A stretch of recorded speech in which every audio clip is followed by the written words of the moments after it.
à tous, bienvenue sur ma chaîne, Maximon. Donc aujourd'hui l'essai assez express d'une BMW M2 que voici. Donc cette BMW M2 qui nous a été fournie par Pascal Fabre, que je vais vous présenter très vite, via l'école My Driving Experience. Donc cette école qui propose des stages de pilotage de glisse sur ce véhicule, BMW M2 notamment, et donc notamment sur le circuit du Castellet où nous sommes aujourd'hui. Donc Pascal, peut-être tu voudrais un peu présenter un peu ce que tu fais de façon un peu plus détaillée. Et en fait aujourd'hui on intervient sur deux circuits, donc sur des stages de pilotage de glisse, en l'occurrence avec des BMW. Donc on intervient ici au Castellet au Driving Center, mais aussi sur la piste Goodyear Mireval. Donc on propose des stages individuels, du B2B. Voilà, on a plusieurs possibilités. Bien évidemment, ce que je propose, c'est qu'on a sur notre site qui s'appelle My Driving Experience, là vous pouvez tout avoir, tous les éléments et tout ce qu'on peut proposer durant nos stages. Super, merci Pascal pour ton intervention. Et donc pour revenir à cette BMW M2, je pense que c'est un modèle quand même qui est assez connu des amateurs de ce genre de véhicule. Donc là on est sur la première génération de BMW M2. On a donc un 6 cylindres turbo de 370 chevaux qui est disposé à l'avant. La puissance est bien sûr envoyée sur les roues arrière via une boîte ici DKG, donc une boîte à double embrayage à 7 rapports.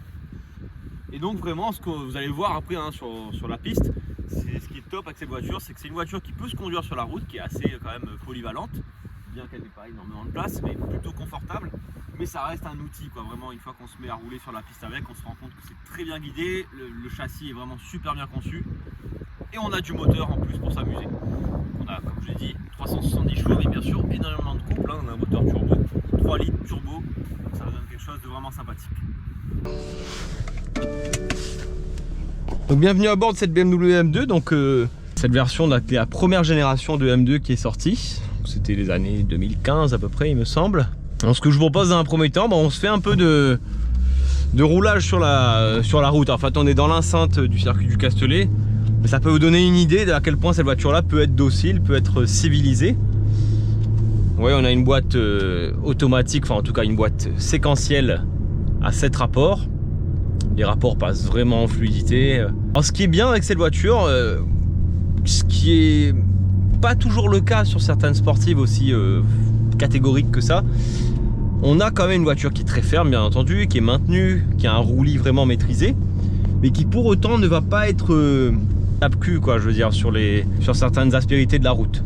C'est ferme, oui, la voiture ne se balance pas dans tous les sens, mais ça reste quand même plutôt confortable. Et ça c'est un point, je pense, assez agréable pour ceux qui vont s'en servir principalement sur la route. C'est une voiture quand même qui est faite pour la route à la base, bien qu'après on va aller la faire rouler sur le circuit. Là on va arriver sur un Dodan. Alors celle-ci n'est pas équipée de la lame optionnelle qu'on peut avoir à l'avant.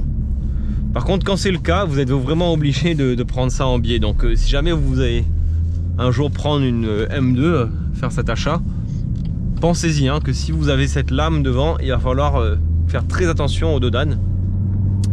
Alors que sans la lame, elle est quand même bien plus pratique la voiture. Donc voyez, là je suis vraiment sur un régime faible, le véhicule est très très docile. Je vais faire exprès de monter les rapports. Je vais mettre la 6ème, vous voyez, on se retrouve à 1200 tours, j'appuie.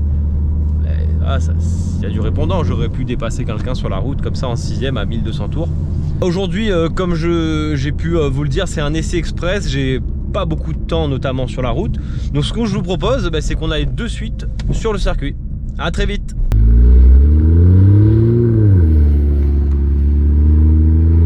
Vous allez voir que même là on est sur du sec en sortie de stand. Si je braque et j'accélère en même temps, tout de suite il y a des watts, 370 chevaux comme je l'avais dit. Voilà, donc là on arrive sur un premier enchaînement. C'est encore un peu sec ici. C'est une voiture vraiment qui est extrêmement logique dans ses réactions. On a ici un vrai autobloquant. Donc le véhicule vraiment a une motricité fabuleuse et surtout très constante dans sa glisse. Donc là on va arriver sur un gauche 90. Petit tips, tenez bien vos freins en entrée de virage si vous voulez que la voiture glisse gentiment. On les freins, changement de direction. Une fois qu'elle a son angle, c'est une vraie BM, franchement c'est super bien équilibré. On peut la freiner même dans la glisse, vous voyez. Vraiment un véhicule très très très équilibré. On va chercher les trajectoires en même temps.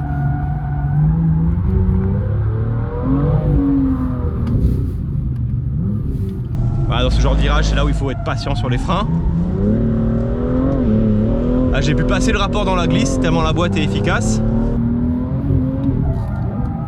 Soigne dans l'angle. Et ici, il faut accepter de remettre du frein bien qu'on soit déjà très lent pour bien venir chercher la corde. Alors bien sûr, à la motricité, hein. Vous voyez là, ici, tout de suite, ça bouge. Et si on met la puissance, il y en a quoi. On a pris 140 là comme ça, on a rien de temps. On va essayer de moins glisser ici, c'est sec.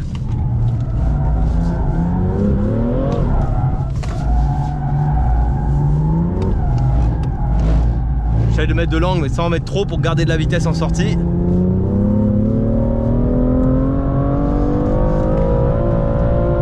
Voilà, j'ai tiré exprès la troisième au maximum. On a pris 150 en troisième, mais très rapidement comme vous voyez.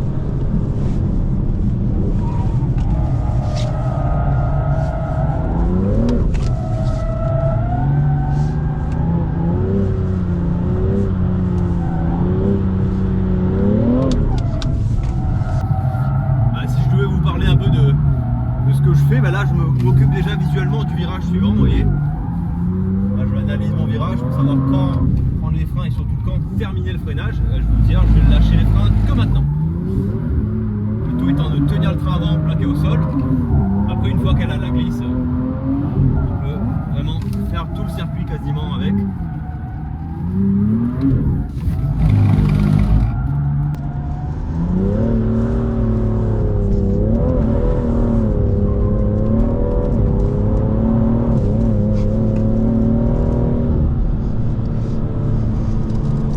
Et on va se faire un tour sans glisser beaucoup, je vais essayer, hein. Ça voit bien que là la piste s'y prête, mais ouais, c'est une voiture qui peut être vraiment efficace. Je vais chercher la sortie là-bas, j'essaie de... Bon là, la glisse me gêne pas trop parce qu'on la met dans l'axe, mais en sortie on va essayer de limiter ça. Bon, il y a des chevaux quand même, hein, il faut s'en occuper. On va essayer de pas glisser ici non plus. J'ai tellement l'habitude que j'ai du mal, mais au moins de garder de la vitesse quoi. Mettre le moins d'angle possible, un demi-tour de contre-braquage seulement.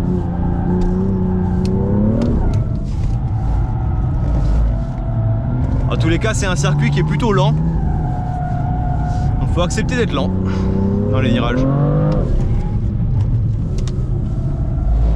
De la patience sur les freins pour qu'elle glisse.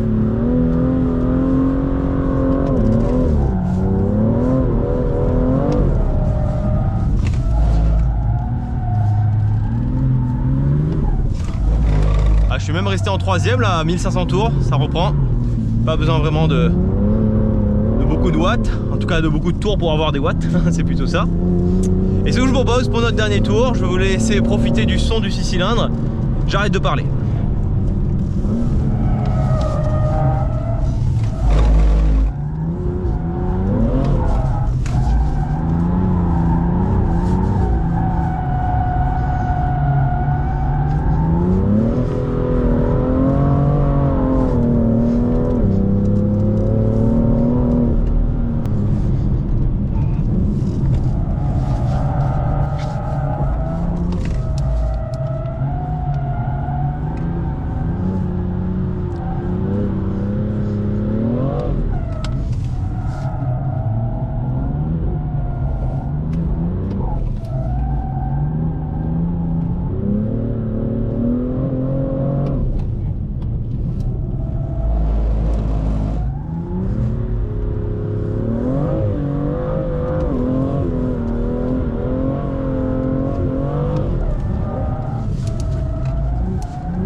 Je vais faire un tour lent pour la refroidir. J'espère que cette vidéo vous aura plu. Un excès vraiment express là aujourd'hui, hein, puisqu'on avait très peu de temps de piste à disposition. Et donc pour résumer, une M2 franchement c'est un vélo, j'ai envie de dire, dans le sens où il suffit qu'on fasse ce qu'il faut en termes de technique de pilotage et c'est fait pour ça, on s'en rend compte vraiment à ce moment là. La voiture est très docile dans ses réactions. Alors bien entendu sur les gaz, hein, pour ceux qui s'amuseraient à vouloir glisser sur les gaz, il faut être prudent parce que ça va décrocher assez brutalement. Et notamment pour les personnes qui ont une M2 sur la route, quand vous allez tirer des accélérations en seconde, en troisième, Même si vous avez à peine ça de volant, ça va bouger. Attendez-vous à ce que ça bouge. C'est normal, on a vraiment beaucoup de couples qui passent sur les roues arrière. Maintenant, si on prend en considération ces paramètres-là, c'est une voiture qui est vraiment très docile, qui va jamais vous surprendre dans ses réactions. Et en même temps, un véhicule qui est franchement ultra confortable, quoi, hein. Je veux dire, pour une voiture sport, bien sûr, c'est pas le plus pratique. Vous voyez, derrière, il n'y a pas beaucoup de place, bien entendu, hein, c'est pas une familiale la voiture. Mais elle vous permet d'aller vous promener avec votre femme, même vos enfants très jeunes à l'arrière. 100 mètres de rythme, elle va l'accepter, elle va pas vous secouer dans tous les sens. Bien sûr, c'est ferme, hein, c'est un véhicule qui doit être maintenu vu sa puissance. Elle est ferme, mais elle reste très bien filtrée. Et c'est une des grosses qualités de ces voitures aujourd'hui. Encore une fois, si la vidéo vous a plu, n'hésitez pas à mettre un like et à vous abonner éventuellement à la chaîne. Voilà, j'essaye de régulièrement proposer ce genre de contenu, parfois sur la route, parfois sur circuit, en fonction de ce qu'on me propose. Et donc pour rappel, hein, on a eu la possibilité aujourd'hui de rouler sur le circuit avec cette voiture grâce à My Driving Experience, qui est une école de pilotage glisse qui travaille donc au Castellet, là où nous sommes aujourd'hui, dans laquelle j'interviens en tant qu'instructeur, mais également à Mirval. Donc Mirval, ça se situe dans l'Hérault, vers Montpellier. Voilà, donc n'hésitez pas à aller jeter un œil sur le site internet de My Driving Experience. Je vous mettrai le lien en description. Vous aurez le calendrier, les tarifs et les différents stages qu'on propose. Mais voire même, je vous invite à passer nous voir, hein, tout simplement, pour vous imprégner un peu de ces journées et éventuellement monter à côté de moi pour un baptême. Allez, à plus tard!